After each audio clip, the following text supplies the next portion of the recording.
Good morning, Chief Morris. Please proceed. Good morning. Good morning. Thank you, Council. As you know, there's a significant increase to the fire department's year-over-year budget. These increases are necessary, some for operational and some for the good of the community. You have been given several documents to support the reasons I'm asking for an increase in the various areas. Starting salary for new hires was last increased to its current $8.92 an hour in 2006. In an effort to maintain a competitive compensation, an increase should be greater than I am currently asking for. Our apparatus is aged, and we should have a replacement schedule for our apparatus. Our stations are in need of at least updating. Hopefully we can get to the point where there's a replacement schedule for both the stations and apparatus. There's specific training for our members to address potential responses within the community that we should have funding in place to receive that training. During COVID-19 peaks and post-Ida responses, we successfully added medical sprint units to our service. This was in response to a visible need in the community. I'm asking to add medical sprint units full-time to our service. I have well over 100 documented incidents of our units on scene waiting for an hour or more for an ambulance to transport sometimes critical patients. And we know once a patient contact is made, we can only release care to a high-level trained medic. The police is experiencing some of the same issues. It's not just police, it's EMTs and the fire service where our numbers, recruitment levels have decreased significantly. This will allow us to keep the fire and police units available for their regular responses. With that, I'd answer any questions that you have. Thank you, Chief.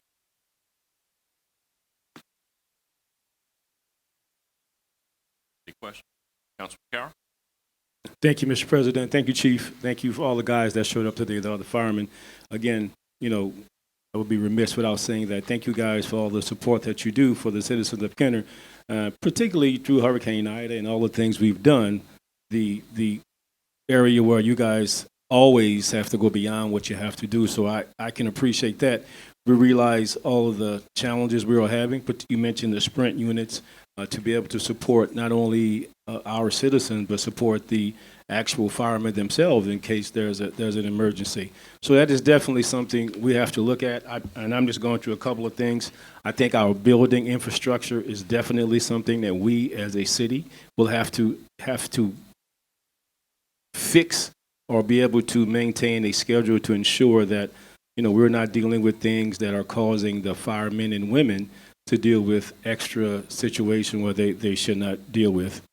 Obviously, be able to maintain firemen, particularly the younger firemen. The more senior firemen are here, and most of them, or a lot of them, are in their age where they're like myself, with like Mickey Jeruso, who've been here forever. It's time almost for this guy to walk away with me as well. But the younger firemen, which we really need, they are the energy, literally the energy that the firemen need. So when we talk about fixing things, we're talking about buying cars, we talk about buying sprint units.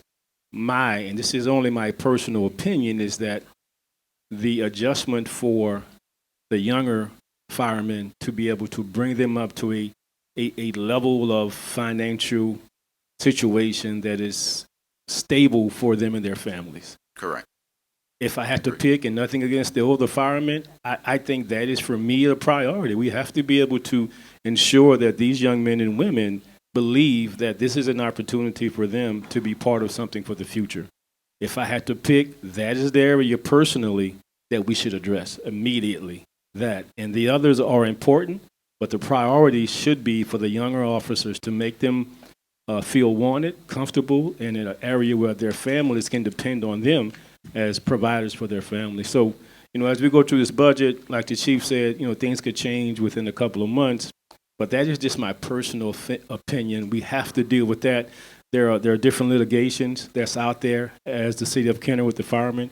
We have to address that too, because we can never move on if we don't deal with that. Right. So we look forward with this budget to see what it is. There may be changes, may not, but like the chief said, there will be changes starting within the next fiscal year. So, I won't be on the council, but obviously everyone here and the new council person, Ms. Dunn, will have the responsibility to ensure that, we do the best that we can. And sometimes it's not all at once. It is piece by piece, year by year, but we at least have to have a plan going forward. Thank you, Chief. Thank you, Mr. President. Thank you, Councilman Carroll. Councilwoman McKinney? Thank you, Council President. Hi, Chief Morris. How are you doing today? All right, how you doing, man? Good, good. Good. I have a couple of questions. So I noticed on, Hold on 1 second. Sir, if you don't mind, would you have a seat? We'll call you up when council members finish, please. Thank you. Sorry. okay, so I noticed on page 206, which is the fire administration budget, the proposed budget numbers, they have two additional positions, deputy fire chief and the chief of administration. Were those people who were not previously employed? Is that a new, I guess I'm curious, are those new positions and what are their job duties? No, it's not a new position. Okay, They were under suppression and counted as part of suppression for safer grant numbers to maintain that minimum level that we needed to keep for compliance with the safer grant.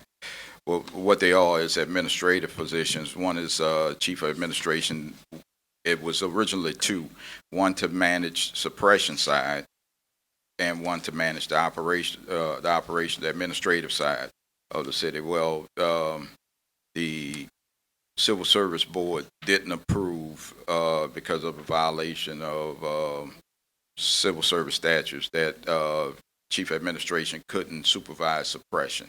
So we just moved the two positions to administration, and hopefully we change to a deputy chief's position to keep the continuity across the three platoons within the department. okay, and it looks like, okay, so if I go to suppression, it looks like the total amended budget last year was 228,020, but the new salaries total 244. So that's an increase. What warrants the I'm sorry, increase? the two, what 200? So, okay, so if I go to suppression, there's two chief admins listed, and the total amended last year was 228. If I may, Yeah. so part of the fire's budget is that they get a state mandated raise. Okay. So Right. all of their numbers already Yeah. have their raise with their supplemental pay and all that factored in. Okay, So so you're all, gonna see an increase on every fire salary because of that. okay, so all admin, all the Everyone in every fire in the fire gets department that. gets it. And how much 2%. is that? It's a 2% state mandated 2% raise. state mandate. Mhm. Okay.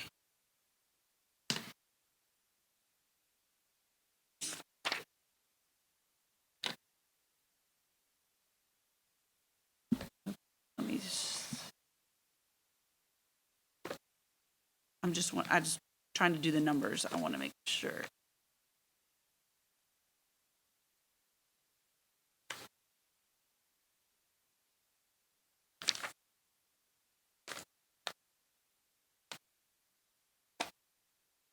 Mr. President, may I ask the finance director a question right quick, just for some clarity for me? Sure. If you don't mind, Yeah, that's fine. Councilwoman. So, Mr. Director, we realize you explained about the 2%. The salaries that move from suppression to the new positions, it's only 2%. How much more is there, or is there an increase in the salary moving from one suppression to this one, excluding the required raise?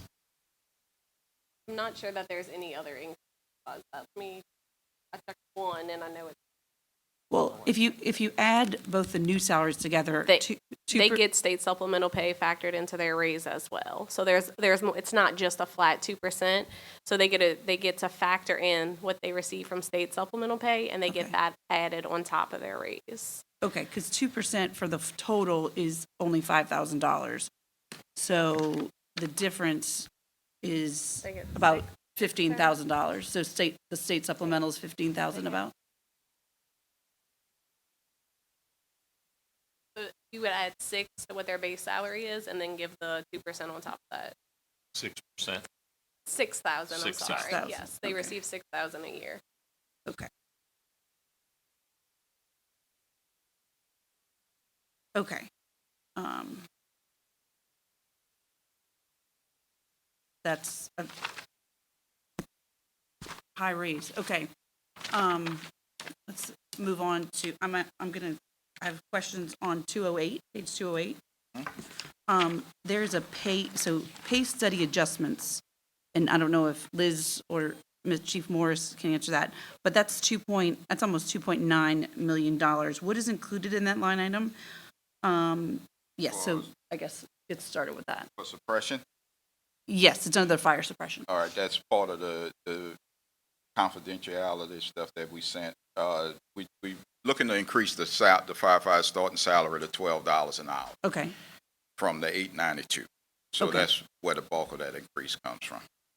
okay, so that's just for starting salaries? Well, that's the entire department, Okay, because everybody adjusts within that pay plan. okay, so that just includes salary increases based on the pay study?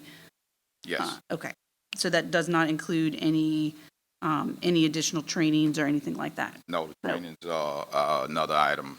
Okay, Within and that's so from a new person that's coming in, that's going all the way up to the highest, to the fire chief as well, right?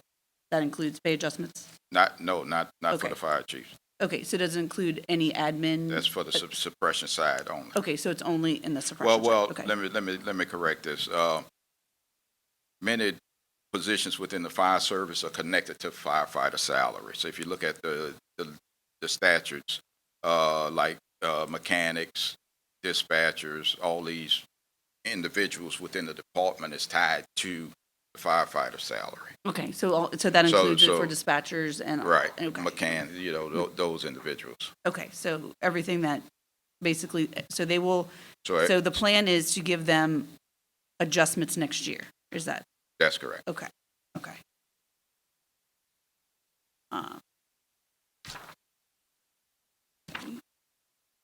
Also on page, flipping back, I'm sorry, I had one more question about, so fire training, there's a fire training officer, there's two, was in the amended budget from this year, they had one for, it was funded at 81,000. The proposed budget is now 174. Are you adding a fire training officer? And then the same thing for the records clerk. Those are all increasing. Well, I guess that's not. No, But it's fire training officer increased, almost doubled. So are you adding right, one? we added Okay. a second fire training Okay. officer. And is that person employed currently, or is that a future ad? Well, that's a current employed person Okay, so there's already two people working in training in training, at this moment. Yes, ma'am. and they're only getting paid together. They're only getting paid at 81, and next year they're going to get their salary doubled. Or I guess I just don't understand the numbers. No, the 81 is for per individual. So it's 2 times that amount. Okay. They recently had a move in yeah. positions after this budget came out, so that amended, at the time We we were. published the book, was only one person. And in the Okay. meantime, they have a second person. So Okay. they will cover it with another line item, basically that salary for the time being. Okay, so, but it's not changing anything in the numbers No, of the the budget? projected number, the proposed numbers are still the same. Okay, The historical will change.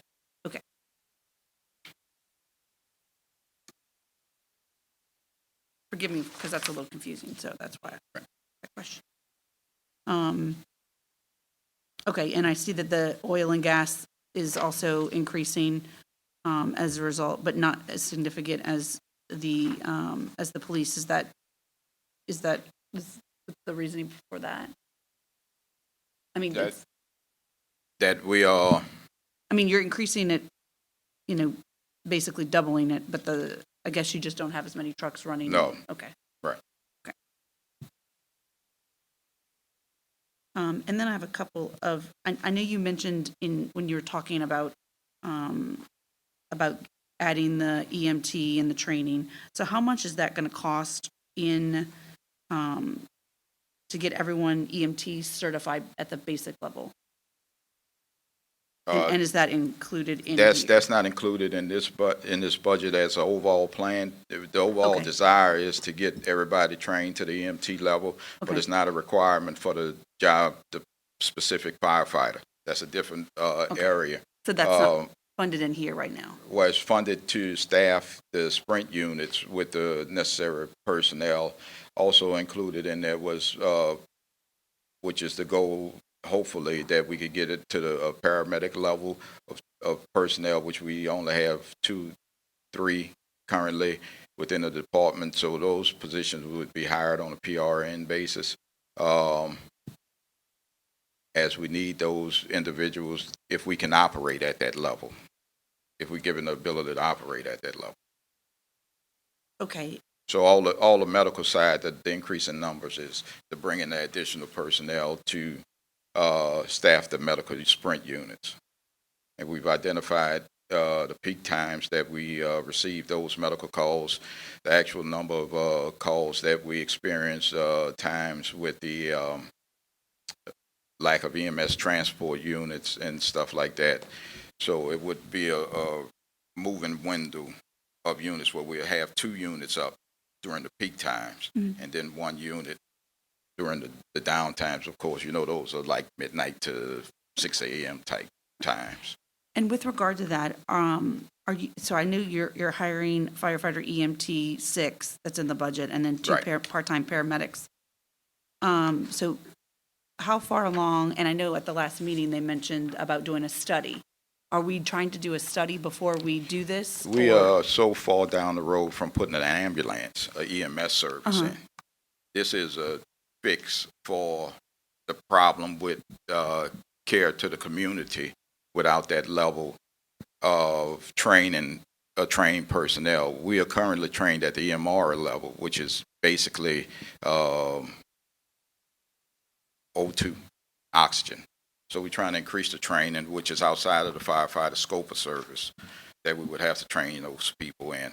And given the number of people that we could train at any particular time, which may be at max 30 at a time, it would take a period of time to get the department trained to that level. Okay, and is that something that you guys have in the works? That's at this something we point? have, Okay. that's what we would like to do, yes. Okay, but I mean, do you actually have a training plan yet? Yes. Yes, okay. Okay. And, yes. Okay, so there's an increase in chief. So, okay, so there's actually a decrease in assistant chiefs on page 209. I guess everything else has an increase. I'm just curious as to why that's decreased. But typically- Because the decrease in assistant chiefs is through attrition. Older guys with the larger salaries retired, and the younger guys come in with not as much burden on the salaries. Okay, so so this year it was higher, but someone was promoted and it has a lower salary. Right. Is that what you're saying? Okay, that makes sense. And then the sub-fire captain is also decreasing. Is that just, We are required to promote individuals temporarily in the positions where a member is out on extended leave for whatever reason, Okay. after 30 days. So that's what that sub position is. We have a member at the time this was printed in a sub category. okay.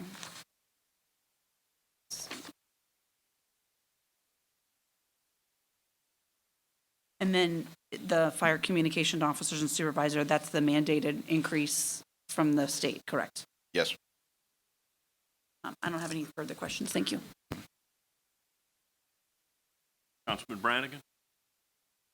Chief, on page 206, in the fire training officers, it went to 2. When did y'all add that second officer? Because it shows in the amended budget that it was only 1. When was that added? Last week. So the Week fire before training last. officer was added last Week week? before last, yes, sir. Okay. So if we budgeted for one, how can we add another one mid-year Uh, or towards the end of the year? because we were, one of the, chief's administration's position that was, not allowed to manage suppression side is that deputy chief spot is currently vacant. Okay. Thank you. Councilman Hayes?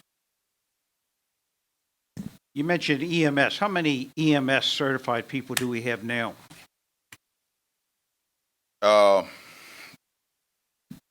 Currently, like I said, we have, several members that received the EMT.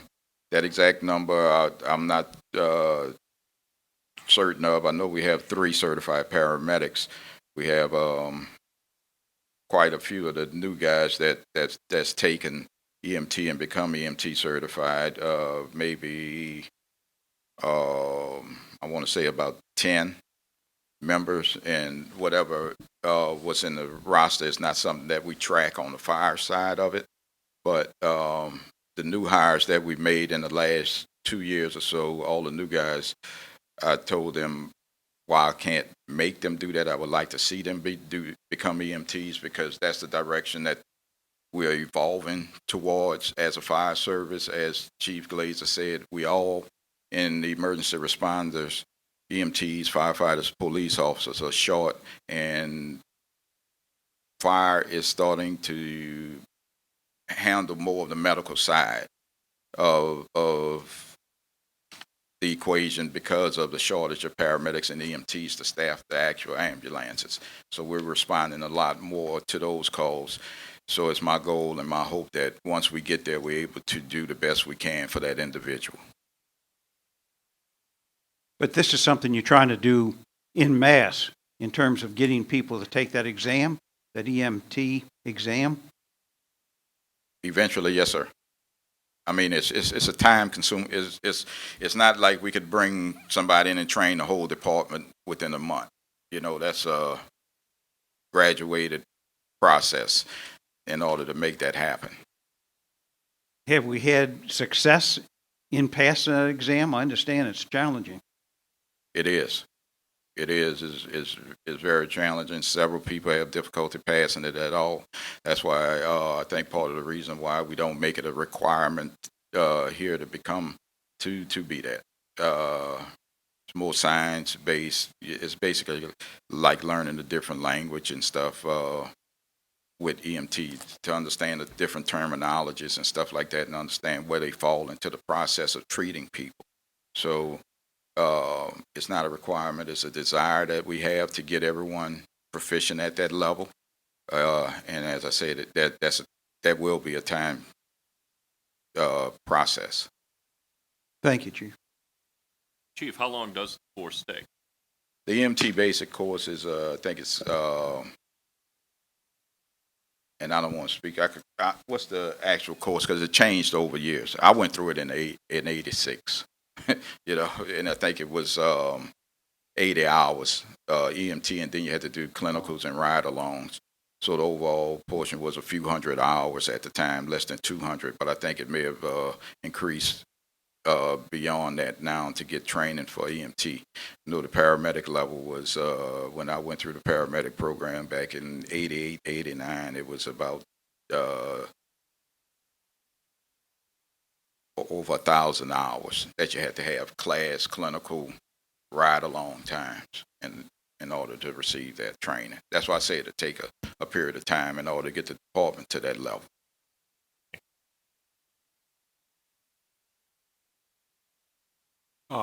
Yeah, on the EMT and paramedic deal, is your plan to promote from within? That's always the plan. Okay. And second question is, how many employees do you have between $8.92 an hour and $12 an hour? I need to pull up that scale, that chart. But it just off the top of my head, the $8.92 and $12 an hour is basically the new hires. I would say the Safer Grant on down hires. or maybe the year before that, because of the 2% raises that they received in that. What the $12 an hour does is bring the starting salary up to $12 an hour, and then if you look at the information that I sent to you guys, as your years go by, that shows where your salary should be based on a starting pay of $12 an hour, and it starts to correct some of the problems that happened from the old pay structure that's in place. Thank you. Councilman Wilmot? Thank you. Chief, I have a few questions. For the SAFER grant, when does that expire? That's expired. That It expired has last expired year. already? Yes. So that funded how many firefighters? 24.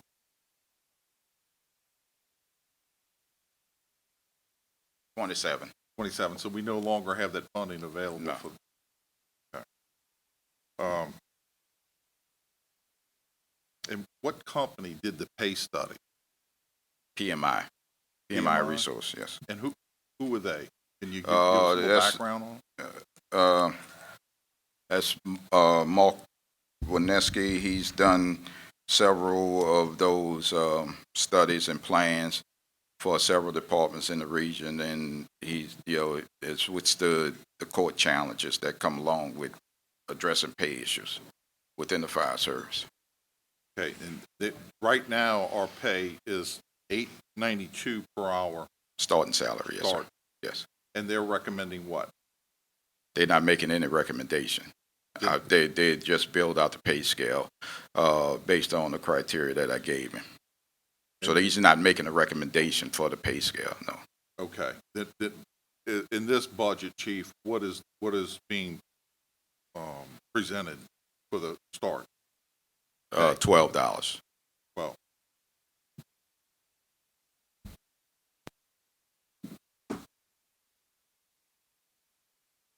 and on the issue of EMT training, from that, what board do they fall under once they become certified? Or do they, I presume they become certified, is that correct? Yes, sir. And if they become certified, what board would they fall under to maintain their certification? Bureau of EMS. And I guess there would be annual continuing education that they'd have to undergo for that training? Yes. And also they would have to pay, I guess, annual fees for the recertification. So Right. Well, the fire department pay them. We pay them for the EMR research every year that we have to get them also. So that would come out of your budget? Yes, sir. Okay, so that's additional funding that we would need for those services, correct? Yes. Thank you. Councilman Hayes? Chief, I'm going to ask you a challenging question. I look out to the audience, it looks like everybody's a fireman out there. Are they here in terms of, what personally do you think they're here about? What are your challenges looking at? Are they here to support you? Do they have a problem with the current system?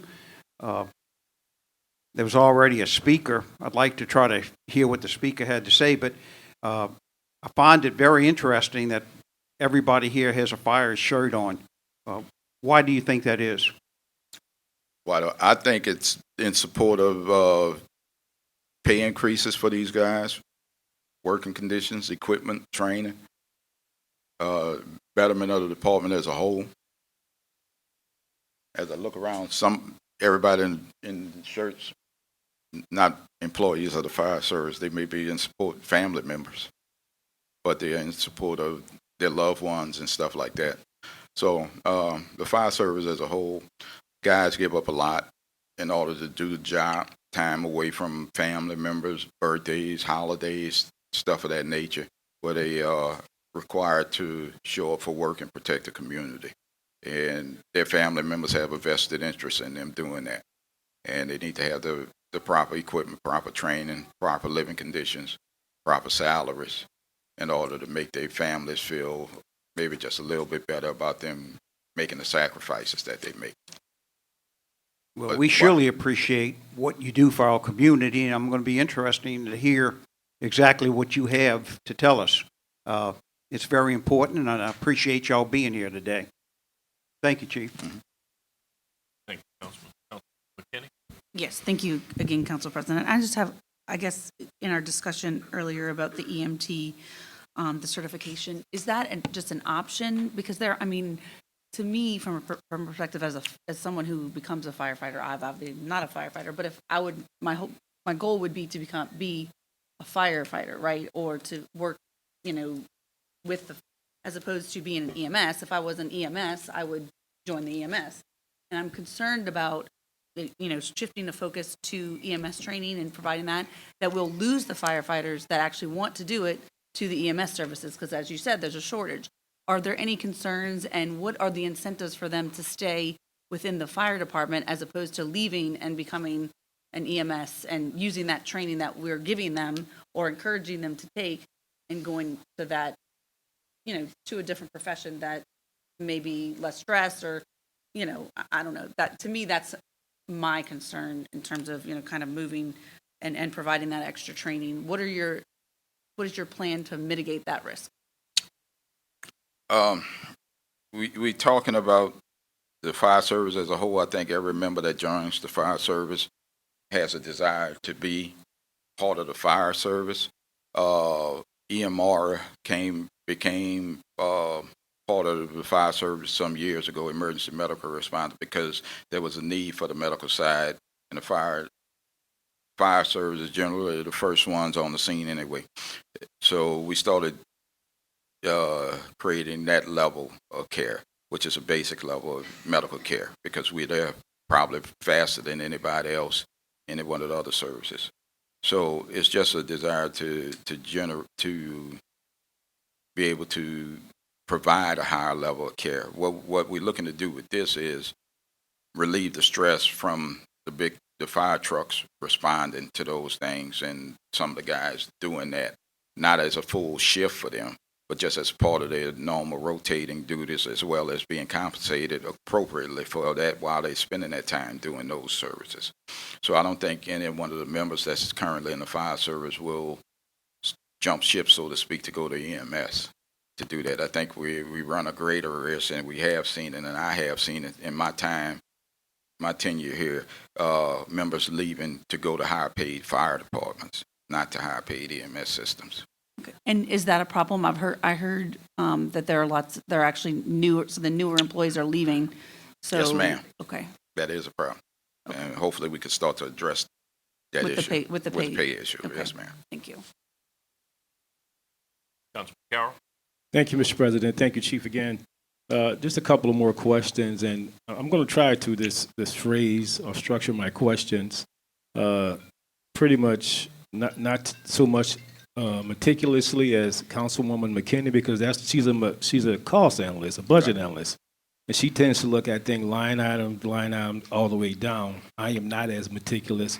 I look at the bottom and work my way up. So I look at the big numbers that jump out at me, and I think that's just works for me. And plus, I've been, had a few more budgets than she has, but she is helpful when I have to get those specific answers. So based on looking at the overall budget, based on conversations with different people, it looks as if the budget increased about $5 million. Is that Yes, sir. a fair estimate on my part? Is it a fair estimate? Yeah. Yeah, that's a fair estimate on your part. Yeah, so looks like it about $5 million. So that is what we're dealing with. A couple of things that I feel, as I stated before in my opening statements, the building structures are our concern that we have to deal with. If it's something as simple as the roof leaking, we should be able to cover it with a covering until we get the funding to do it. That's just one thing. The Sprint units obviously is something that will support the community and the city of Kenner in the future, because there are challenges with EMS all the way around. So we have to do what we can do to be able to support that. That is something we will definitely have to do to support overall. There are cars, additional purchases of vehicles for the chiefs. We will have to get that at some point, but that again is not at the top of my list as far as being able to do it. There are the raises that's required by the state that we have no choice in that. There are new increases for firemen, which is pretty much across the board for all firemen that it has been submitted. There are new hires, the salary adjustments for everyone. So that is why I said earlier that my priority, and it may be easier for me to say, is for the younger firemen, because they are going to be the future of our department. Nothing against the older guys like myself, because I know more of them than I know of the younger guys, but they are the group that for me is the priority. Should the older guys also be considered when we have increases in raises? Yes. But I believe in prioritizing, and we have to look at this year by year, the priority should be for the younger ones. Also, will it support or get us out of this litigation by addressing those salaries for people who have not been getting the required salaries that they should have been getting? If we deal with that, will that take us out of some of this litigation that we're dealing with now? Yeah, the salary pay plan that we submitted increases the starting pay. We have a big delta between the older guys' high-end pay because of the raises and merit longevity raises that's been given to them over the years, where the starting salary was never corrected or never adjusted for that. So you have a large spread between those. What the pay plan does is bring these numbers closer together. It's not a exact fix for every member of the department, and we have methods in place to address those members to adjust their salaries accordingly. But you'll see the younger guys start to get the larger end, and the further you go into the system, the raise will be appropriate for based on that $12 an hour starting salary, if I'm making sense. I'm trying not to put too much in the words without, I'm just trying to basically explain how this will work. The younger guys will get a larger increase, the older guys not so much. Yeah, and I'm following you. So I guess just to ask the question again, if we address this, if we address that younger guys versus the senior guys, will this eliminate some of the litigations that we are dealing with right now? The potential to litigation is the fact that we hadn't been promoting at the right salary increase for each level within the department, and this goes back to the 90s. And what we correct with this is now those state mandated percentages are covered in this proposal. Right. So that eliminates that litigation, because now we're not in violation of that. Exactly. So I'm going to just take the position that, and you never know with litigation when you go to court. I'm going to take the position that if, yes, we address those issues, some of that litigation will not go forward against the city of Kenner. Right. We will address it at that point, and we won't have to deal with that portion going forward. Right. I think that is so important for us to be able to deal with that. And the reality is, we all know, the elephant in the room is there will be changes next year. There's actually the elephant here today in the room. So we're going to have to deal with that. And it's just what it is. So we do the best we can now, but I believe those are the priorities. It will help us to ensure a future fire department for the city. It will get us out, start peeling away some of this litigation that we have to be able to start fresh, for the younger guys. Right. So they'll have to deal with that, and their main job will be to serve the citizens of Kenner. So I guess looking at this budget, we have to do what we have to do. Will it change this July? Yes, it will. But I just wanted to say those are the areas I believe we should start addressing to get us out of this litigation purposes, which is more important than the cars are important, the sprint units are important, the new roofs are important. No, we're going to have to find ways to deal with that, but deal with the priorities first. So thank you for your support. We look forward to doing that. Yes, sir. Thank you, Mr. President. Thank you, Councilman Wilmot. Thank you. Yeah, and I just wanted to double back on a couple of issues. One is the surrounding areas, as far as that beginning pay. It was at $8.92. It's increasing with this budget to $3.08 to $12. how does that compare to the surrounding firefighters with in different parishes or even Jefferson Parish? Do you have any idea how that compares? Jefferson Parish is probably the highest paid fire department in the state. One of the highest paid in the southeast region of the United States.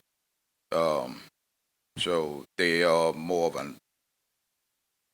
a different entity that I don't think the community has the revenue stream that they have in order, because their budget, I think, is 5 times what mine currently is, almost 5 times what mine is. So they have the ability to support that. The fire pay system, as you tell, is laws set throughout the pay system by the state, by the federal government. So when you start to look at salaries, hourly salaries, in order to compare apples to apples, you have to break down each individual department's pay structure to determine how we arrived at those numbers and where those numbers fall in line with each other. So to say, for instance, our guys get overtime after 96 hours, right? In the state, in the federal law is you pay overtime after 212 hours in a 28-day cycle. So it depends, like I said, that's when you start to compare the apples to apples, and then what becomes the effective rate, hourly rate for each employee. So I think that the $12 will get us closer to those numbers where we should be. They're not perfect, but like I said, I know better than to come ask you guys for the world knowing you don't have it to give to me. So I think we within reason, and then we could look in the future as moving forward with some other funding streams, some hopefully dedicated funding stream for the fire service where we could address these issues and stay on top of that pay rate for these guys. Okay, I understand. That was I guess the main question I had, but I have another regarding the men and women who received the beginning salary. How many? What's your numbers right now on how many firefighters received that? The starting salary? Yes, sir. Currently, I think we have the last 3 we've hired, and the reason I say that, the prior class that we hired, that we graduated last year, post Ida, when they came in June, they immediately got the 7% increase. So they're not at the $8.92; they're at $9 and something. So we only have at the starting salary just about 3, I think, that we've hired. So if this budget goes into effect, all those firefighters who are below $12 would advance to $12. No, is that correct? The starting salary would be $12. If at 1 year it's $12 plus the 2% increase, so 1 year would be higher than the $12. Okay. And then 2 years would be an increase based on the percentages that's added to statutorily to the fireman's salary. So it covers that through, I think, what we wrote, 40 years out. So they would get the $12 plus the time served. Plus the time served. Yeah. Okay. All right. Real good. Thank you. Thank you, Councilman. Councilman Sevior? Chief, a couple comments. I know you said earlier about the SAFER grant expired, so with that, those dollars that were coming in to pay for salaries for new hires has to now be absorbed by your budget. Correct. It was a step down payments over the past 4 years. Correct? Right. Okay. Familiar with the top Right. grant. So now that we're having to pick up those salaries for those additional firefighters and been voted now, and then all of the other increases you're looking, and I heard Councilman Carroll say it was closer to $5 billion increase in your budget. Administration, where is that money coming from? If it's our police chief said he's at a standstill budget. He didn't ask a multi-million dollars out of this bigger budget. Where do we find this $5 million to give to the fire department? So some of the fire department revenues have increased slightly, parking tax, and then their property tax millage was part of what y'all voted on the other night. But the main source is the general fund transfer. So the transfer that is given to the fire from the general fund has increased significantly to cover the expenses. So is that coming from the general fund, meaning monies that were income coming in from particularly sales tax, which is non-reoccurring in the greater sense? It's a spike right now because we're seeing all of the income coming in from the Ida recovery money. Yes. Same thing occurred after Katrina. There's going to be a leveling of that spike and come back down to a more standardized number when all this insurance money runs out. How do we, future councils, manage these increases when that number goes down? Yeah, like the fire chief stated earlier with Jefferson Parish, obviously their tax revenue, they have a higher millage than we do. So, we're doing what we can with what we have. No one likes to increase the millages, but you have to factor in, you have a class 1 fire department. Everyone wants great response times and everything else, but with that comes expenses. So being reliant upon a sales tax spike is not the proper way to budget. So in the future, trying to find other dedicated revenue sources for the fire department would be ideal for them. Well, I agree fully, but they do have a millage, whereas our police department does not have a millage and is pretty much sales tax funded. Correct. So they're coming in with a standstill budget, just sort of creates the, okay, mayor-elect, you got some work to do because you've got to cover that too. And Chief, one last thing, or I guess, is in this discussion for the extra medical training, when that happens, we're covered. I think I heard you say that being the EMS training and then potentially the future EMT training is now considered part of the basic duties of a firefighter, so we're not working out of class and have to deal with future lawsuits of working out of class? The plan currently, as it stands, is not to incentivize EMT as opposed to because it's a different arena. It's like saying they have to carry guns. It's a different spectrum on the first responder chart.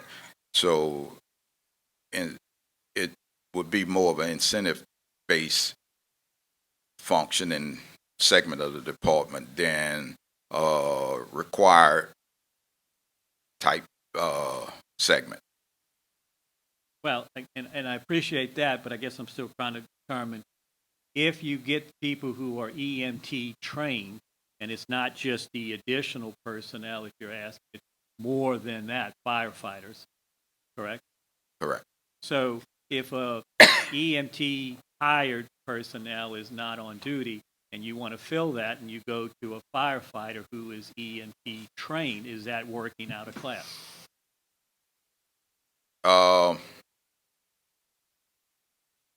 It would be more of a voluntary basis, so it's not a working out of class in a sense. In other words, we're responding to medicals anyway by statute through the MR process. What we're doing is relieving the entire fire company from responding and putting, instead of 4 people responding, which most of our apparatus function at that level they operate at now, to 2 people over a period of over a window of time that's responding on a sprint unit with 2 personnel on it. And those would be the incentivized basis of it. So it would be more of a voluntary thing and not a mandatory thing, which would then, I think, get into that working out of class arena. So you're comfortable that working out of class is okay if I volunteer versus asked to do it? Told to do it? Well, I can't make them do it under the current order now with guys stepping up from firefighter to driver, or a driver stepping up to act captain, a captain stepping up to act district chief, and so forth throughout the organizational chart. So I'm not, it's the same basic concept. The guys who want to do it will do it. What if, when you need that step up and there is nobody that volunteers, you say, I need that filled, what do you do? Well, we're looking at the PRN program to fill those vacant shifts with people that would be certified in that area to take those shifts that we can't get an in-house person to do those things. Okay, well, just trying to keep in Right. But I don't. continuity in Council, class so we don't get into right, future and I lawsuits. understand what you're saying and the direction you're asking. But I think each one of these guys are willing to go above and beyond to help the community out. I don't think I'm not disagreeing, but when I, over tenure here of lawsuits of a fire captain or a fire driver is not available and you put the notice out and someone has to fill it from a lower rank and then they want to say, I'm out of class, so I have a problem. Just have a distinction of where that need to, want to, and volunteer to gets that line drawn. Right, and I think what's lost on that, sir, with all due respect, is that the majority of the people in the service don't feel that way. The majority of them say, what you need me to do, I'm going to go do it. And you do have the handful that say, I'm not going to do it at any cost. Yes. I do appreciate that. Right. Okay, thank you. Thank you, Councilman Brannigan. Chief, on page 206, where they have all the salaries listed, when I looked at the 2021 numbers in comparison to the 2021-22 amended budget, it looks like it's about a 2.1% salary increase. When I compare the 2021-22 amended budget to the proposed budget, it looks like it's around 7.4%. What justifies that difference this year? I think that's an error. And that last increase was the 7% that went across the board last year. Is that correct? Yeah, they would have received a 7% last year, like the rest of the city. I'm not sure what numbers Okay, you're comparing. In the budget book from last year, the fire chief's salary was $127,440, and then the proposed budget was $130,109.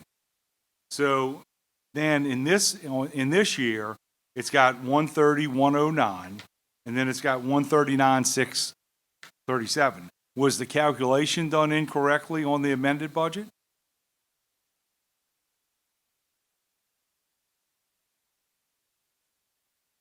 Because if it was $127,440, and it goes down the line, all of them are the same. Yeah, it's their amended salaries it's a typo. I can give you his new number if you want the number. What is the amended budget number 21-22? The total? Yes. Okay, so just to explain a little, we do quarterly line item adjustments per the charter. So this could change. This changes daily. So we do the best we can with what we have at the time. But at the time of the book, the amended budget was $530,613.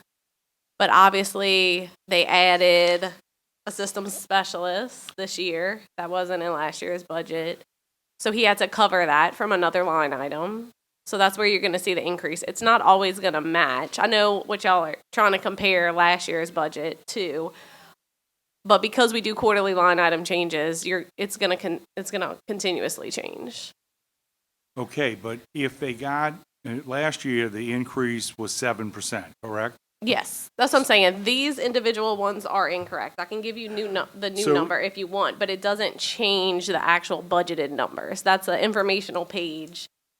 It doesn't change the numbers. That page doesn't tie into anything because the amended budget can change every day.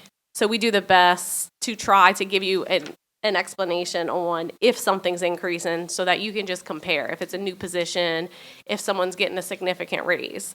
This department should be the only one that actually has built-in raises. Everyone else's raise sits in pay incentives, and y'all decide if that pay incentive is going to go through.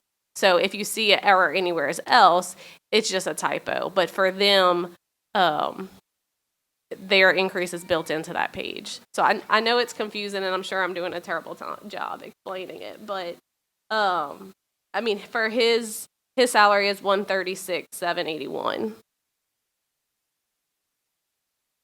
And then he would get the 2% on Okay, top so of that. that makes Yeah. sense, these numbers, because I'm doing the calculations based on the numbers in the book, Gotcha. in this budget book, and you're looking at 7.3%, Yes. 7.4, 8.1, 7.5. Yeah, So- we use a different type of report on what their actuals are and base their increases on that, not these numbers. So that's where the error is. But Okay. I can go down the line and send you a new page so you have it. I know we Okay. can't make any changes to the book, so there's a few other like typos that I Right, know are there's- there. There's So five of them there. Yeah. Got it. Okay, all right, thank you. Councilman Hayes.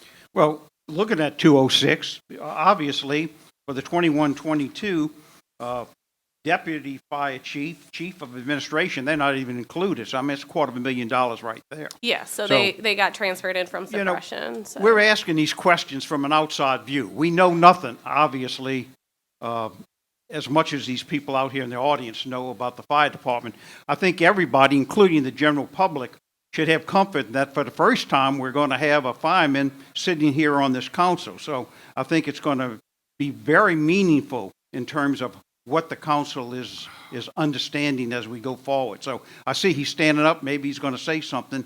But again, take comfort that you all will have a voice here in the council, a lot more than you have right now. So And it is what it is. if I may, I know someone asked earlier how many are under the $12. There's about 50 firefighters that make less than 12, and probably 40 of them make less than 10. So it is a good amount of employees.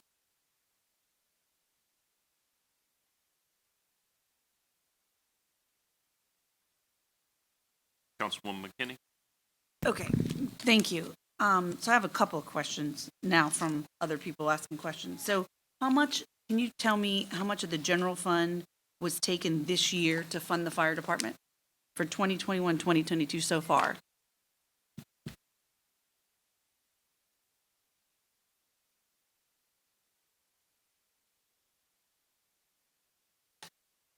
So at the time we printed the book, the transfer to the fire was 3.13 million Okay, with a budget of 4.7. So, we allocate it monthly to transfer Okay. to them. okay, so they were funded in the last budget, 4.7 million. Yes. And they only had revenues of $1.5 million, so we had to supplement it from the budget, from the general fund for 3.1. No, the supplement from general fund was 4.7. It's on page 25.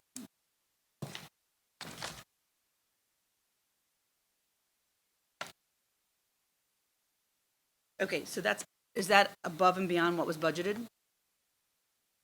No, the budgeted number is 4.7. Okay, so the budgeted number is 4.7.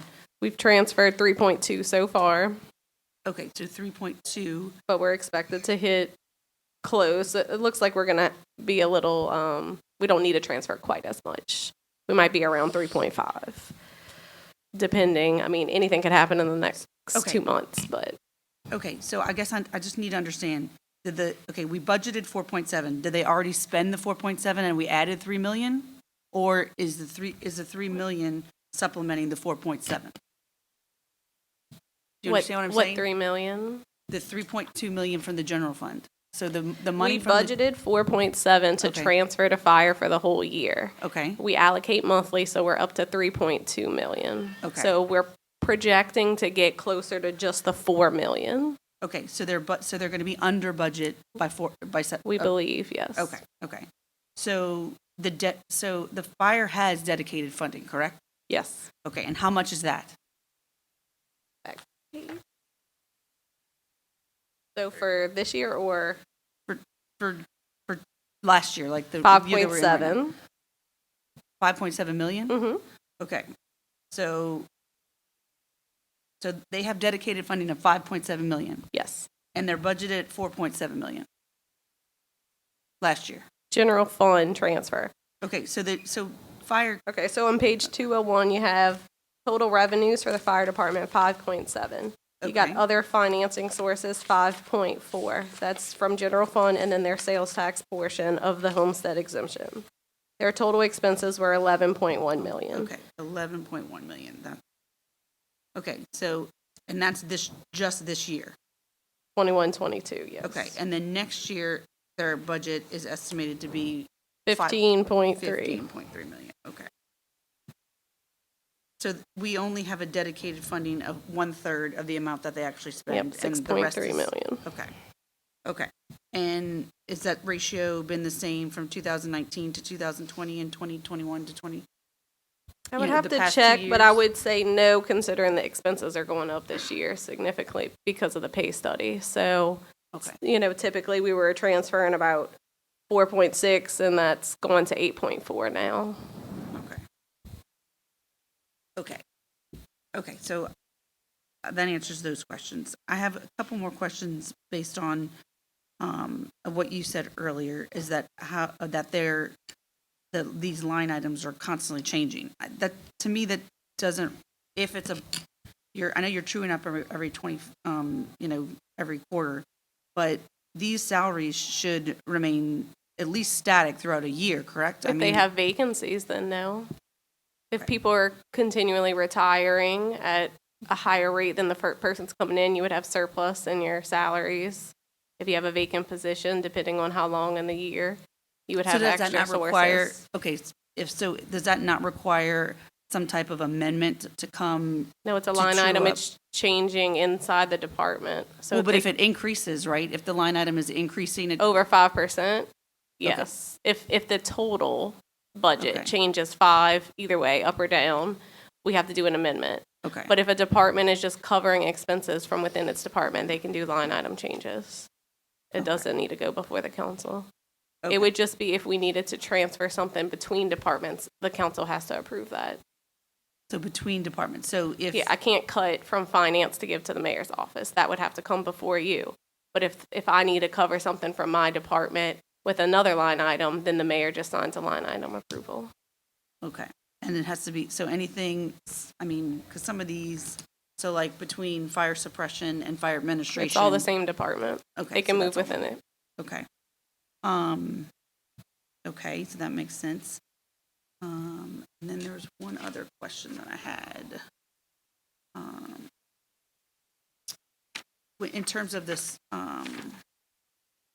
we talked about the sprint units, or actually, we talked about the sprint units a lot. Is there any specific expenses that are related to the sprint units within the budget that are increased that we should specifically look at? Because I know, I'm not familiar with sprint units at all, but I have spoken to some of the firefighters, and they said they were concerned about supplies, medical supplies, and medical supplies right now are in this proposed budget for fire suppression, $500. Is that $500 adequate for medical supplies for these sprint units? No, not well, the initial cost of it would be, we're working with EJ with a lot of these things because currently as we respond to medical calls, if we use a nasal cannula, number breathe or something, we take one off the ambulance because they are allowed to bill for those things. The same thing happens with the sprint units. As we utilize the supplies, we'll get reimbursed. We'll pull it from whatever transport unit comes because Right, but how do we pay for them if it's only $500 in the budget? we're getting them from LCMC now. So they just giving them to us? Well, because we're using them and they are the primary EMS service for Kenner current. Okay, so they're not charging us for them? No, Okay, We take it, and as you said, they pay for, Okay. the insurance company is paying. right. So when we Oh, use okay. it, they reimburse us. They add it to the bill. Okay, okay. Makes sense. and they get refunded for it. We can't bill for it currently. That makes sense. Okay, and then there's also travel and professional. So the travel budget that is improved in here, or that's line itemed in here is 54,000. That's adequate for any training in the training plan that you have? 54,000 for EMS? That's adequate for what we need to do here that training budget is the entire budget for the year, which is not adequate for the fire service Okay. currently, that's no. what I was asking. But it's what we could live with right now until we get improved funding. Okay, thank you. Councilman Carroll. Thank you, Mr. President. Thank you, Chief, again. And just to add to a couple of comments we've heard, one for Councilman Hayes about, we will be having a fire person representing District 2 who will bring, obviously, hands-on experience with the firemen. Not that we've never been able to speak to the chief or me personally, any fireman that ever stopped in Walmart, Winn-Dixie, was able to make me understand better the roles that they have. Coincidentally, the District 2 seat will be, we're bringing in a fireman and we're losing a policeman. The same institutional knowledge that the fire will be bringing in, Councilman Segura had with us to be able to explain, because we're not fishermen. I'm fishermen. We're not policemen.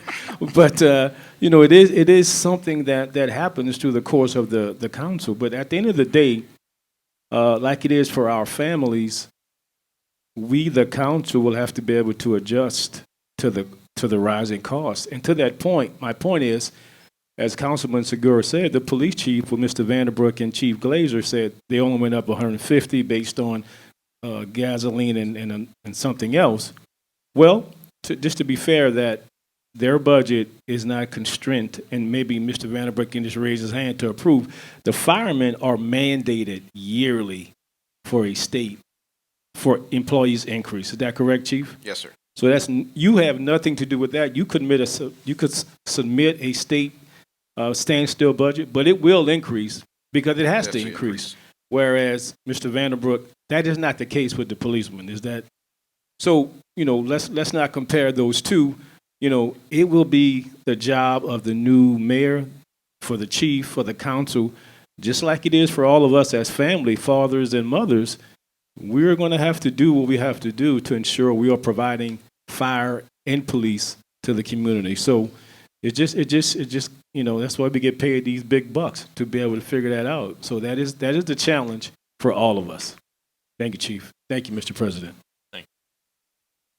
Councilman Wilmot.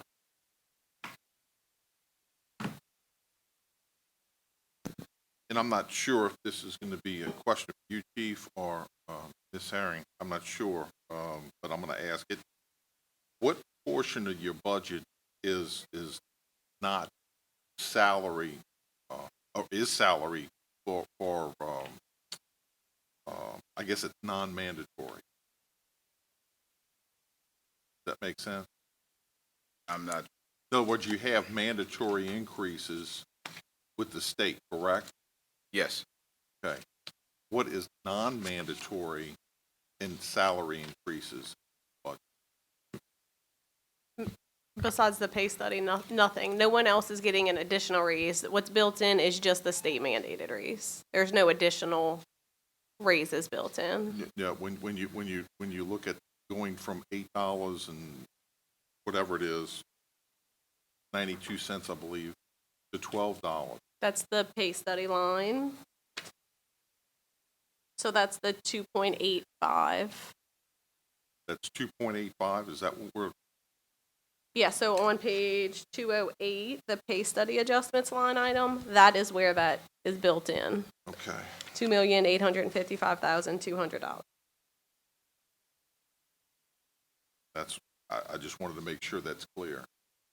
Hasn't been mentioned as of yet, but to be clear for the record. Thank you. Okay, seeing no other council members wishing to discuss anything, Can I- anyone from the audience, please feel free to come up, state your name, and you'll have 3 minutes, please. Council. Yes. Sir, Council President, can I just address the issue Councilwoman McKinney brought up about the training and the amount that's in the training budget? And when you look at the potential hazards for this community of Kenner. They're numerous, and there's numerous amounts of trainings that we should receive, but are not required, but we should receive in order to provide an adequate response to all those different potential hazards we have. So our training budget should be a lot more than what it is, just to address those. When you look at the river, the rail line with 5 Class 1 rail companies transporting through Kenner.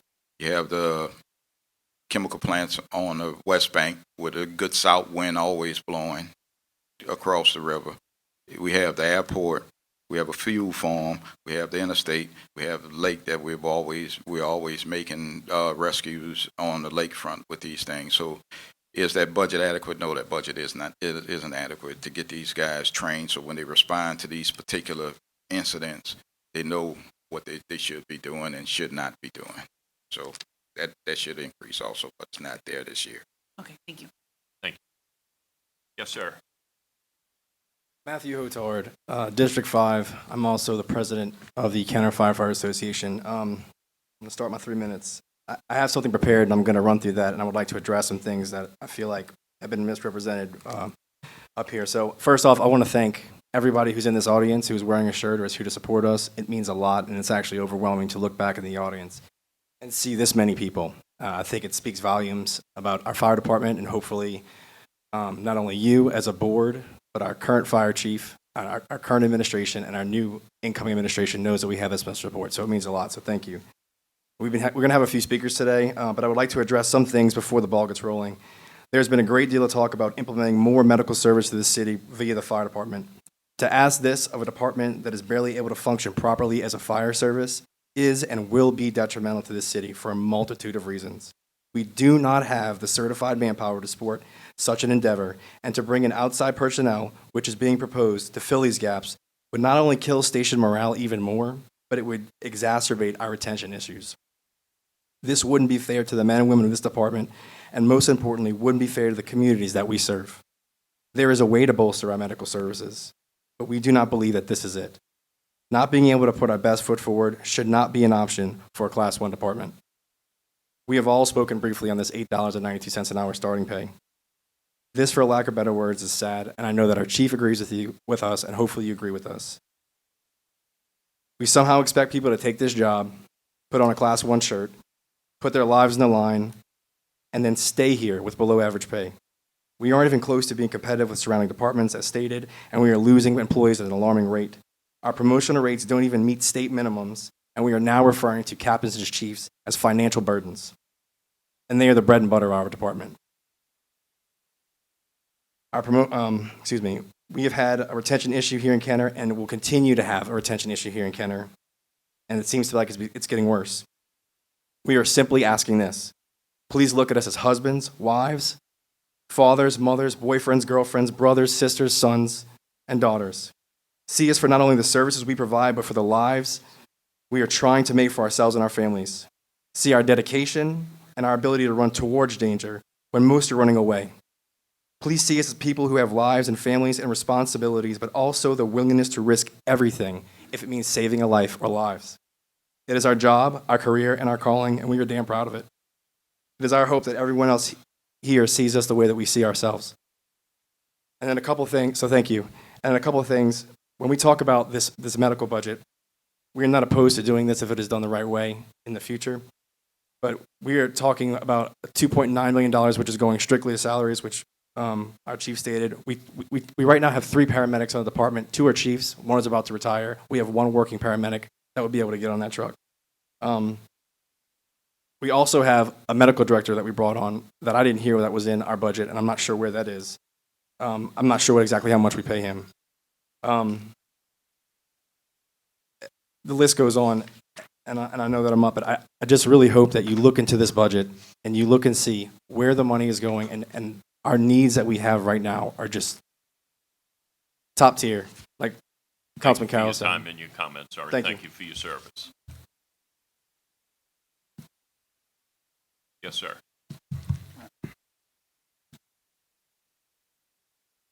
Good morning, Council. Good morning, Council, Chief, and the many people who came here to support the Kenner firefighters.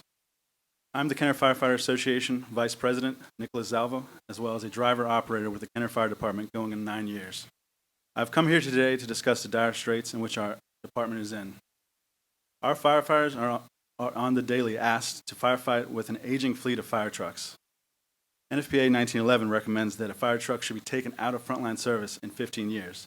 Just today, Engine 388 is our frontline truck for the University City area, assigned to the fire station that has been in a trailer for the last few years. This frontline truck was manufactured in 1999, which puts it at being built 23 years ago. Safety is paramount. Station 379, located at 34th and Williams, our city's rescue truck that historically runs the most calls, has to back into its station every single time it returns from a call due to the front garage door being out of service. Station 39, located at Vintage and Loyola, has had a trailer blocking its station back garage door since Hurricane Ida. One of the golden rules when learning to become an operator driver is you don't back up a fire truck unless you have to. There's a good reason the stations are designed to pull through. Every time you back up that heavy-duty truck, you're exposing your firefighters and the city to additional risks and liabilities that could have been avoided. The word safety comes to mind on all these fronts, especially when it comes time to look at cancer-causing carcinogens. This exposure risk is multiplied by having a gear washer out of service since Hurricane Ida that cleans personal protective equipment we wear into fires. Instead, it remains out of service today. A Kenner firefighter should be making a middle-class living in the city he puts his life on the line for from day one. From the time that rookie steps boots onto the fire truck and is exposed to all the risks we know and accept as firefighters. Starting pay rate of $8.92 is unacceptable. The word minimum should not be paired with a progressive fire department. Recently, a pay study with a notorious benefit-cutting company, PMI, was hired to do our department's pay study over the course of this last year. Just last month, benefits were cut for firefighters in the form of an educational incentive, the only program that existed to foster educational growth within our department.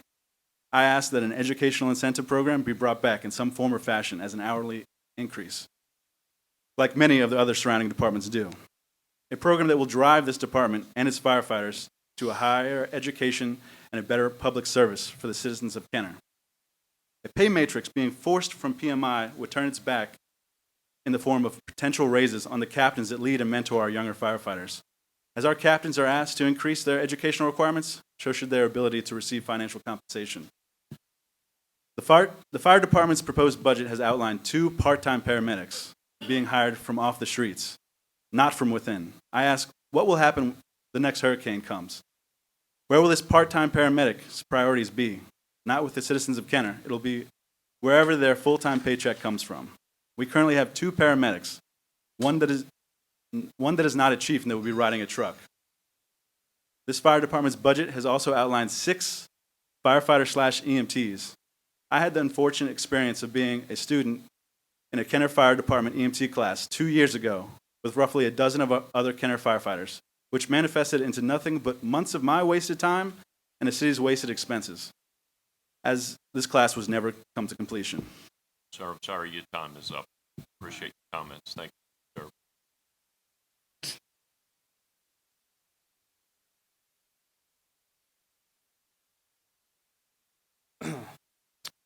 Good morning. My name is Nicholas Landry, 72410 Magnolia Drive, and I'm here to speak on the fire department budget. As a member of this fire department for about 3.5 years, I have not had a long career here, but I do want to get perspective of a lower subordinate.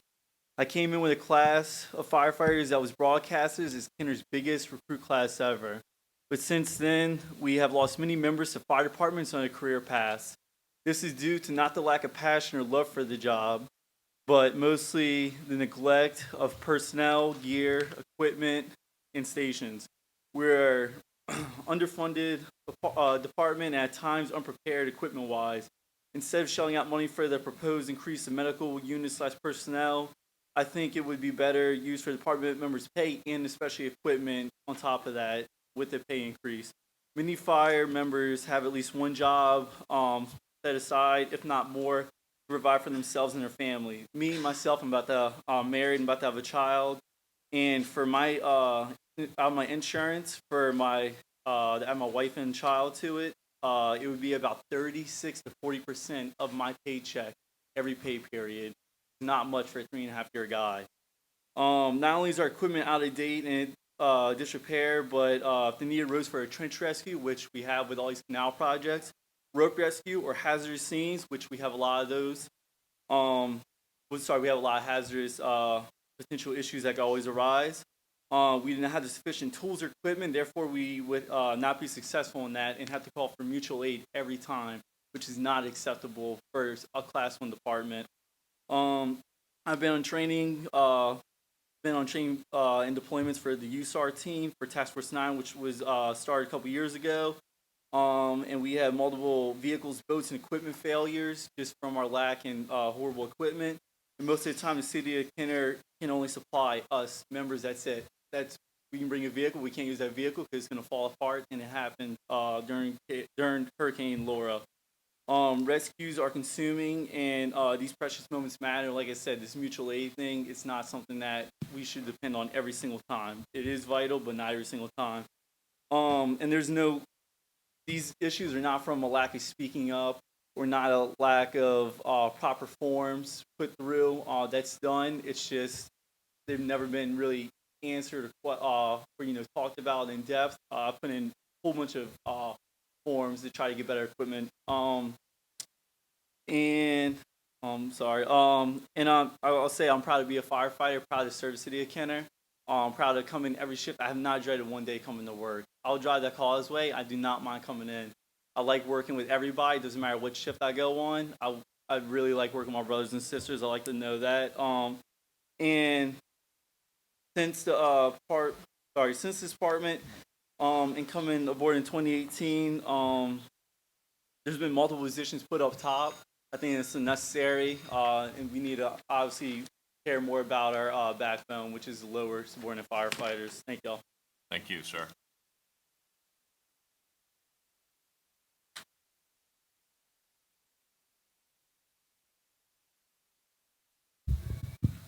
Hello. Thank you for your time. My name is Michael Soto. I was with the Kenner Fire Department from December 2018 to February 2021 as a firefighter.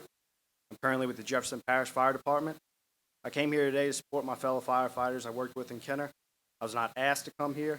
I came here willingly, offering to help in any way I could. The fact of the matter is the men and women of the Kenner Fire Department are not being adequately paid. I pursued and was offered a better opportunity at another department, and I took it. I told Chief Morris in my exit interview that the reason I was leaving was because of the pay. I told him if the pay was as competitive in Kenner as it was in Jefferson Parish, I'd happily stay in Kenner. It's not. This department employs a great group of knowledgeable men and women that work hard every day to protect the citizens of Kenner. I didn't want to leave my friends, but I had to take the opportunity to give my family a better future financially. Since my time on in Kenner, I know at least 8 people who left Kenner for better financial opportunities elsewhere. Places where they don't have mold growing in the firehouses, they don't have insulation falling from their ceilings, where toilets have not been out of service for years, and where they're not using outdated trucks that constantly break down. Some of these issues may have been resolved since I was last there, but they were unresolved for the whole 2 years I was employed in Kenner. That's 2 years too many for these employees to endure those type of conditions. The fact of the matter is, if the pay situation is not addressed, you will continue to lose more and more firefighters. Currently, there are at least 10 Kenner firefighters I know that are exploring other jobs for financial reasons. These are firefighters that you put time, resources, and training into. These are people you've invested money into, and you are losing them due to inadequate pay. You can continue on this path of losing knowledgeable and experienced firefighters for inexperienced new recruits immediately out the academy, or you can give these men and women the pay they deserve, putting their lives on the line to make sure you, your families, and the citizens of Kenner sleep safe at night. While we're in this room right now discussing their low pay, they're still out there manning their stations, waiting for someone in need to call. Thank you. Thank you, sir.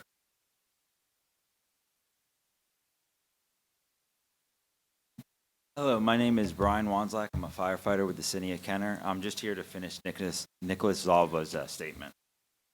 I believe in bringing additional services to our citizens of Kenner. It is vital, but it has to be done correctly, with a plan, with a program, with at least the bare minimum of feasibility study done, and with our current fire department members. These EMT National Registry certifications are achieved and funded by the individual firefighter, off-duty, unpaid, for a majority of the hours over the course of a semester. Be aware that sprint units do not address the transport issues of today. Let us become a fully functional fire department first. Do you want to wait until it's too late? Our newly trained firefighters are already leaving at an alarming rate of 2 to 3 per year, over half a dozen in the course of the last few years, due to a starting salary going unchanged since 2006.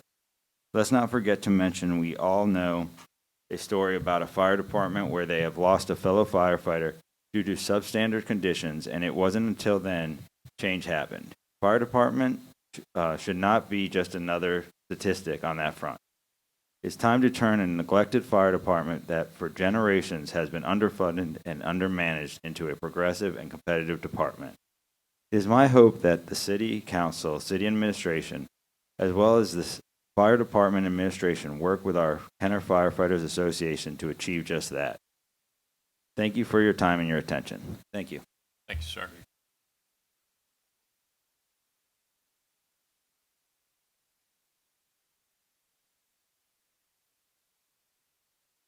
I'm going to tell you all that I did not plan on coming here today to speak. I came here to support, to be here for my husband, to be here for the firefighters.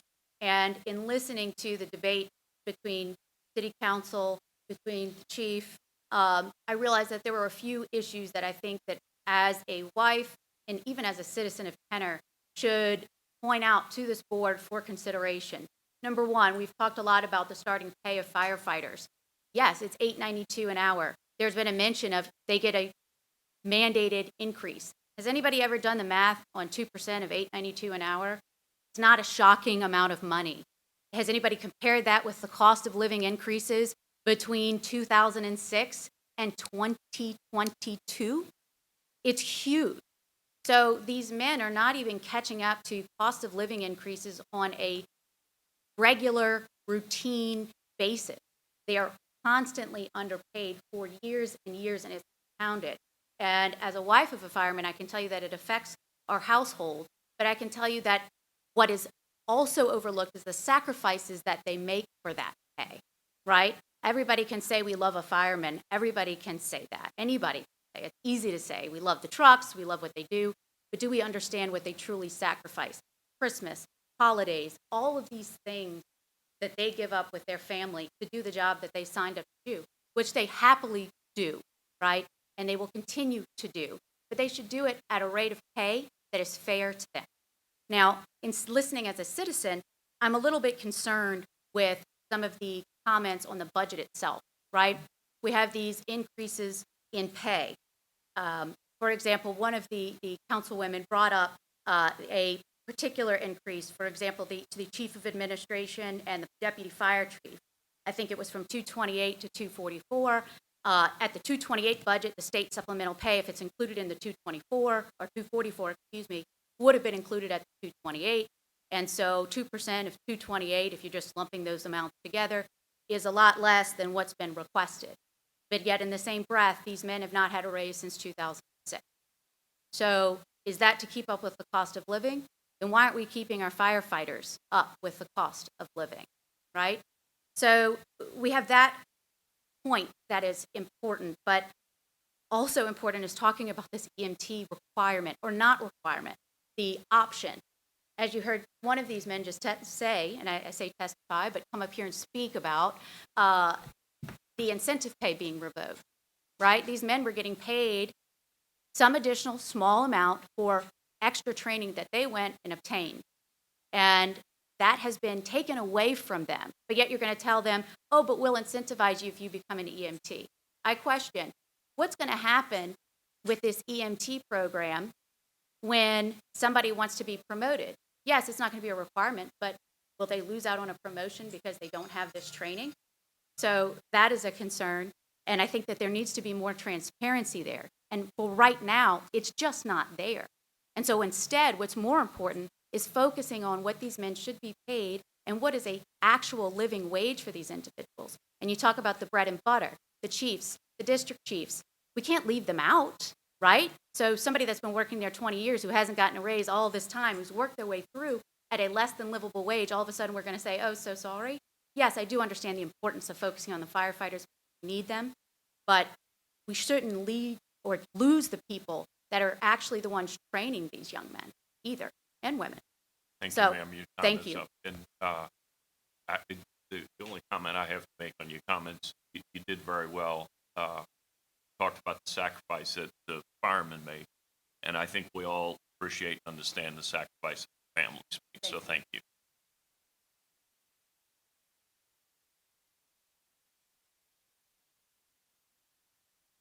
Good morning, Council, or I think it's still morning.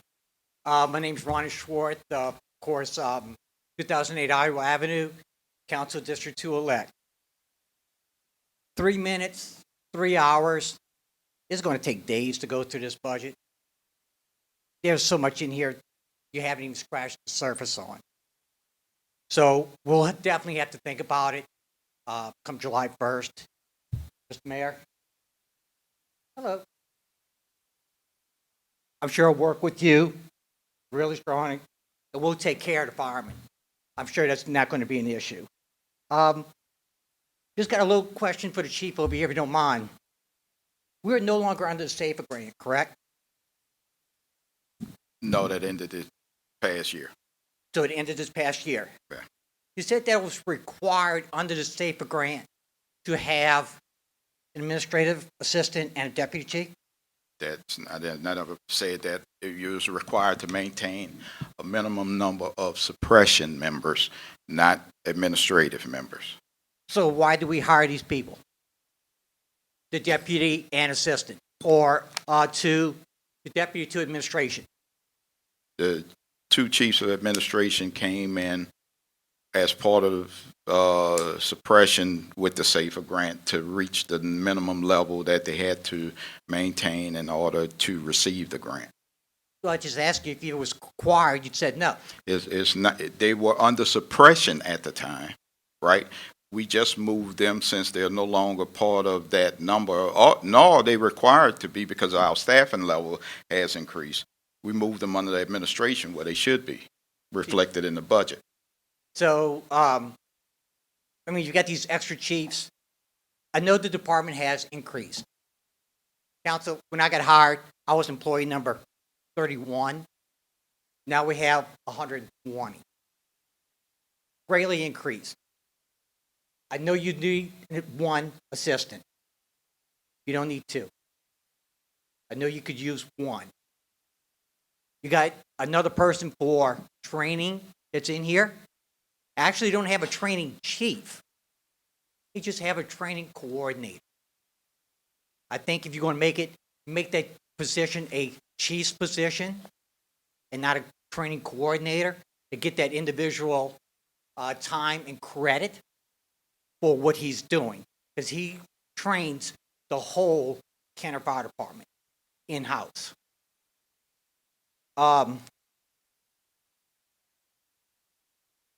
One of the trucks that was required that the city buy, Ladder 377, for the SAFER grant, I can tell you, it's been down more than it's been in operation.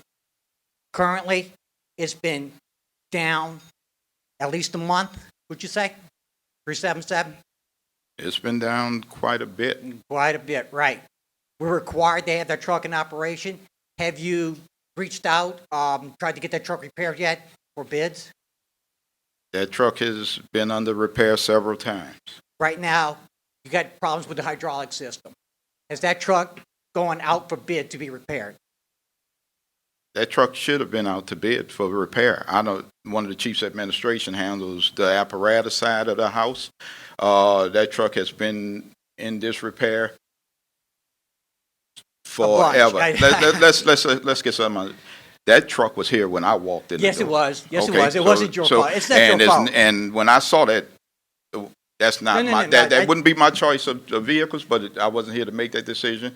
And the truck has proven what I thought would happen with that truck through experience. Understood. Those heavy trucks in the urban setting like this end up with a lot of problems. And you end up spending a lot of money just to maintain. Who's in charge of that equipment right now to be repaired? Mr. Schwartz. I'm sorry. Your time 3 is minutes up. up. Thank you. Thank you so much, Council. Thank you.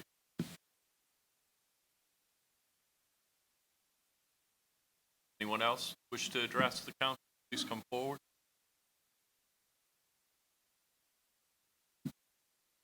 I also was not intending, my name is Lillian Arning. I live in Chardonnay Village across the way. I also was not intending on addressing this meeting. I'm glad I am here because what I am hearing is stunning to me. Number one, when my mother was in need of care at home, we hired a sitter for $10 an hour, which is way more than what you are paying your beginner firefighters. My mother's sitter never had her life in danger. And yet, these firemen, and I might also add the police, are in danger every time they go out. I find this unconscionable. And as I look around the room, I see people who either have aging parents who need help. And I can tell you right now that these sitters are costing way more than $10 an hour. They are in the range of $15 to $20, and that is just for in-home care for 8 hours. If you are talking about around-the-clock care, you are talking $75 a day per person. I am completely in shock to think that our Kenner firefighters are dedicating their lives every day and putting them in danger for a mere $8 and change. Thank you. Thank you for your comment.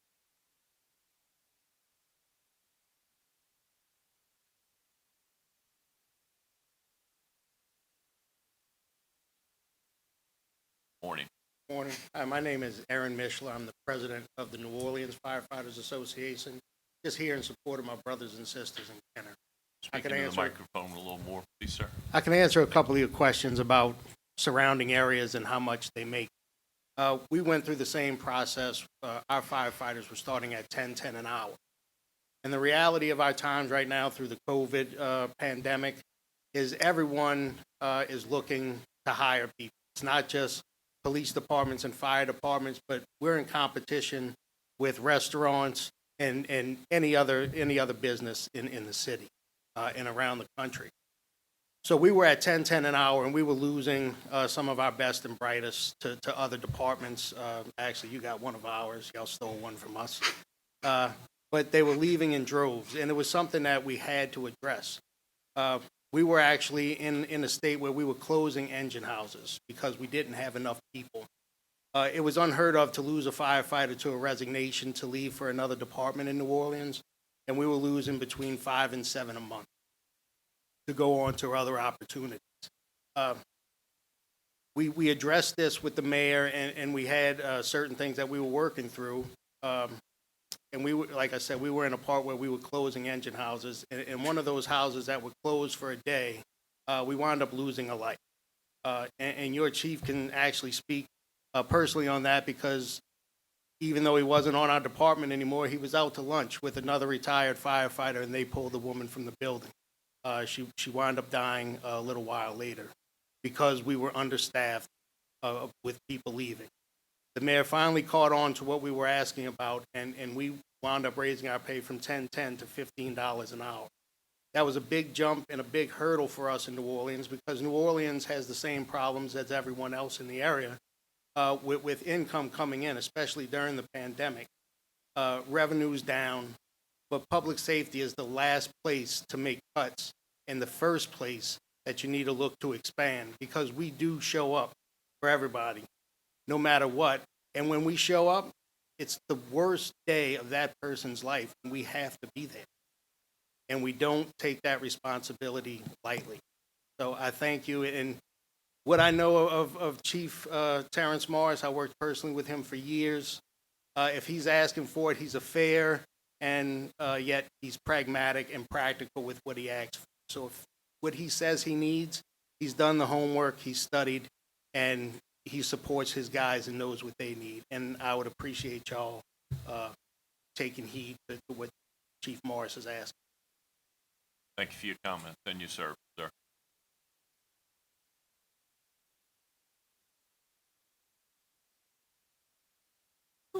Hello, I'm Brittany LaBarriere. I was not expecting to speak today. I am a communications officer for the fire department. I've only been there about 2 years. I grew up in this fire department. My dad was a volunteer, 35 years. Unfortunately, he lost his life 6 years ago due to cancer, which big part of the cancer was from the plane crash and all of the fires that he was in and all of the mold in the station. I have a daughter who is 19, just graduated. Her first job, she works at Walmart making $14 an hour.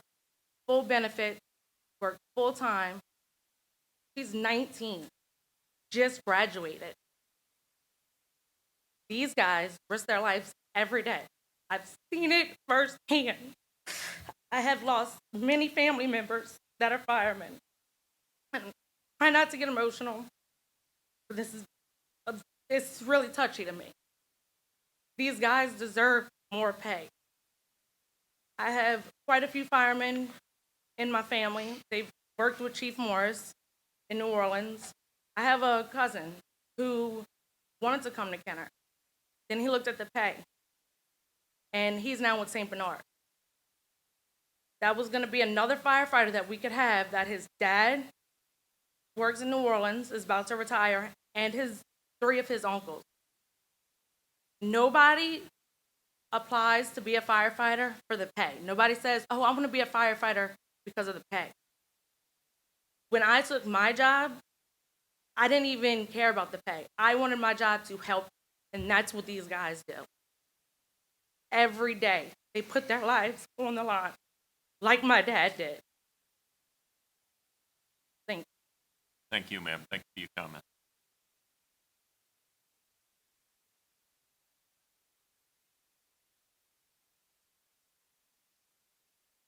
Good afternoon. Good afternoon. Brian Melvin from District 2. I'm going to be quick because, to reiterate, it's obvious about the pay. And as you can see, there's a brotherhood amongst firemen and police. Otherwise, you wouldn't have New Orleans firemen showing up kind of got some Jefferson representatives out here. So it's obvious it is a concern metro-wide. And I heard the question asked by one of the council, what is the area of departments throughout making compared to what our guys are making? So my question back to you when you're thinking about that, and I know you're for them, Chief, but when you're thinking about it is, Kenner fires are no less hotter than East Bank and New Orleans fires, and the water is just as wet. Our men and women do the exact same job as everybody else. They deserve to be equally paid. The job is just as dangerous in Kenner as it is anywhere else. So that's all I ask, that you, whether you're the outgoing or incoming council coming in, along with the mayor, and I know he's a first responder himself, that you look into that we are as equal as our counterparts throughout the parish in this metro area. Thank you.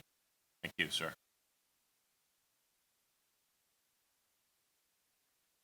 Seeing no one else wishing to, Councilman Carroll?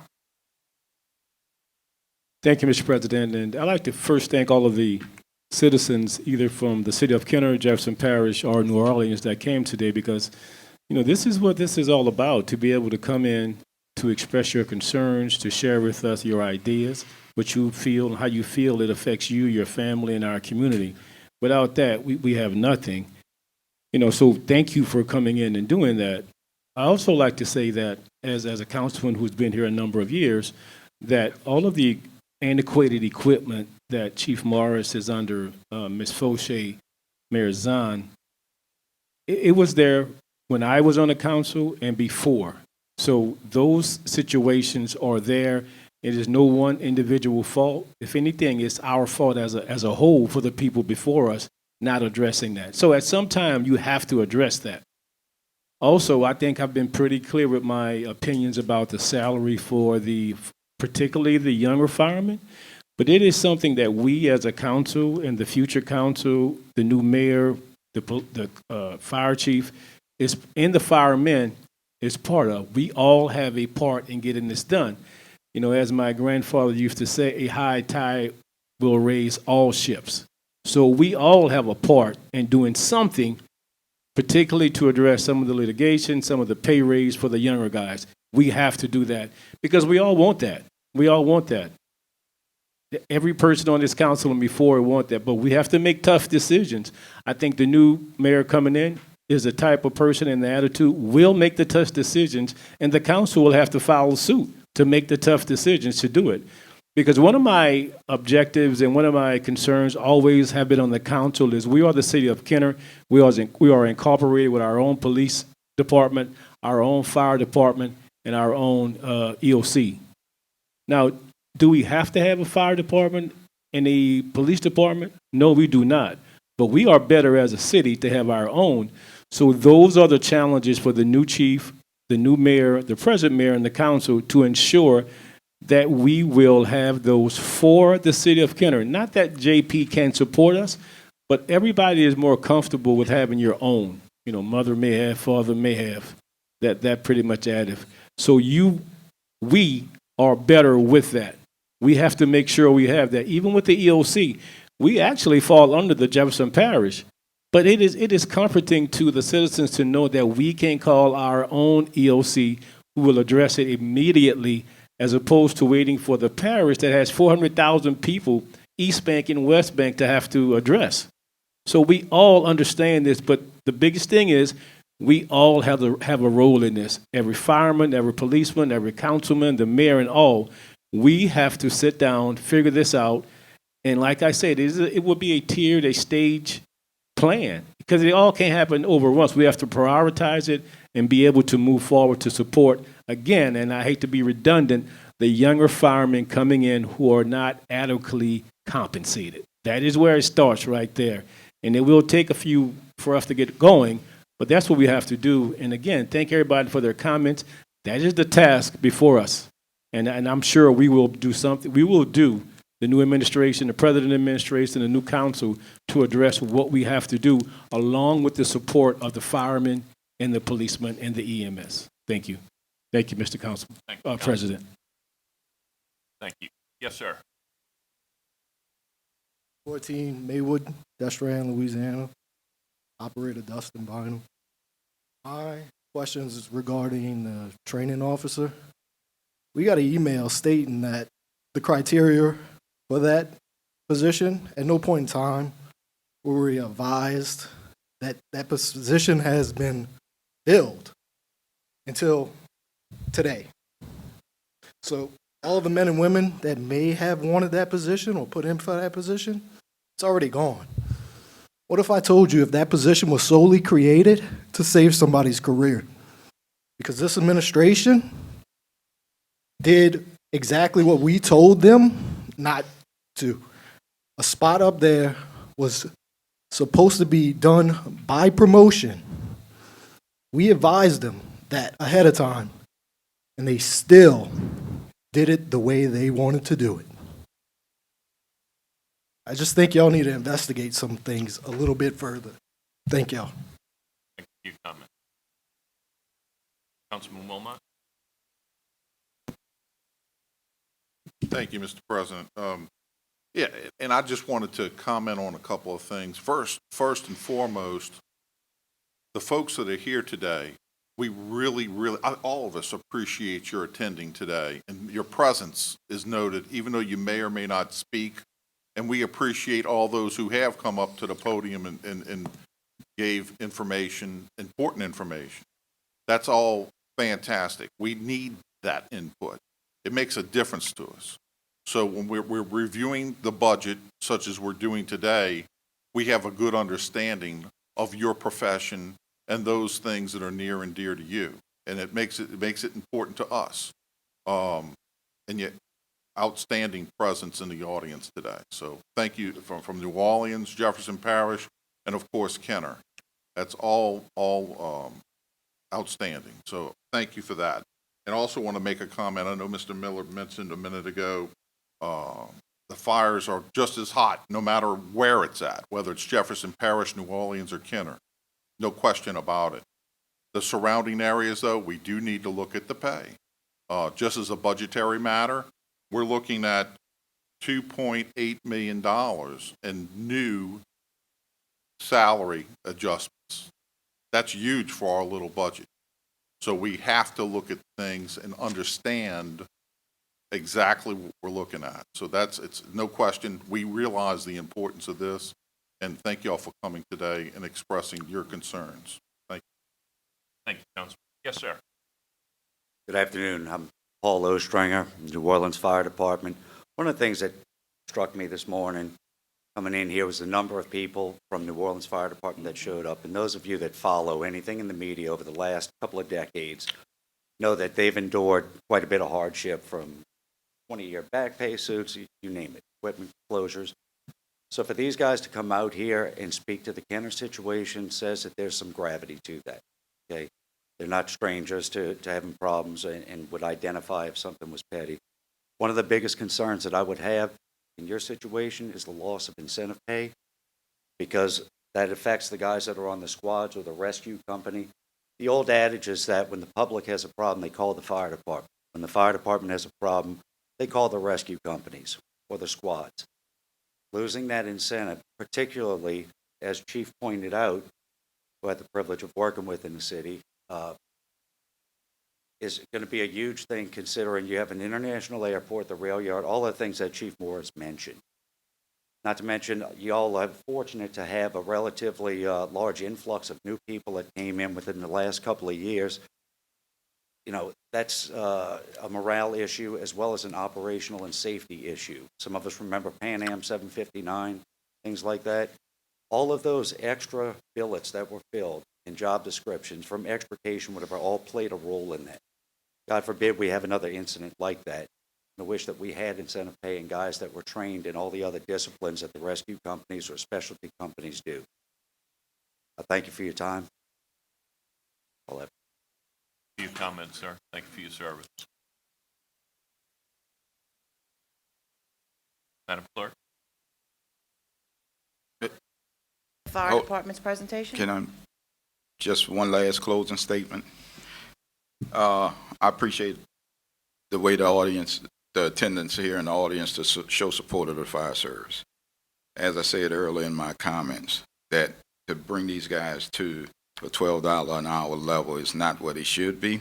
They should be higher than that, but I know better than to come ask you for, since salaries is already 92% of my past budget, to ask you for a lot more than that. And I hope that would be a stepping stone to come up with some dedicated funding or something in order to get these guys where they need to be and give them the training and all these other things that they need to have, because they do deserve it. Like I said, the few lawsuits that we have is not everyone. There's a few of them. Can't make everybody happy, and I'm not trying to, but I know my goal as I sit here to protect the community, the different things I need to do that. But my biggest challenge is keeping them guys happy, because that's the ones that protect this community. So with that, thank you for consideration in this opportunity to serve and protect the community, and hopefully we can get this budget passed and move forward. Thank you, Chief. Thank you for all you do. Yes, sir. At this time, we will take a 15-minute break and reconvene with the wastewater department.